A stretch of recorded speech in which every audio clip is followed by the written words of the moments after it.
या बातमीनंतरची बातमी आहे पावसासंदर्भातली। मान्सूनने संपूर्ण महाराष्ट्र व्यापलाय। राज्याच्या विविध भागांमध्ये पावसाने जोरदार हजेरी लावली आहे।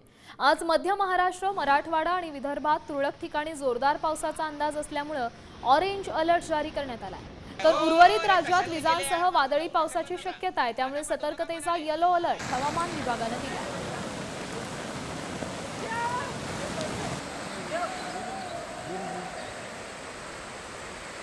कोणत्या जिल्ह्यांना ऑरेंज अलर्ट आहे तर पुणे, सातारा, धाराशिव या जिल्ह्यांना हवामान विभागाने ऑरेंज अलर्ट दिला आहे। त्यासोबत लातूर, यवतमाळ, चंद्रपूर या जिल्ह्यांचा देखील या यादीत समावेश आहे। तर येलो अलर्ट कुठे आहे? रायगड, रत्नागिरी, सिंधुदुर्ग, कोल्हापूर, बीड, नांदेड, नाशिक, अहिल्यानगर, पुणे, सातारा या जिल्ह्यांना येलो अलर्ट आहे। त्यासोबत सांगली, कोल्हापूर, सोलापूर, संभाजीनगर, जालना इतकंच नाही तर परभणी, हिंगोली, बुलढाणा, अकोला, वाशिम, अमरावती, वर्धा, नागपूर या जिल्ह्यांना हवामान विभागाने येलो अलर्ट दिलाय। त्यासोबत भंडारा, गोंदिया आणि गडचिरोली या जिल्ह्यांचा देखील या यादीत समावेश आहे।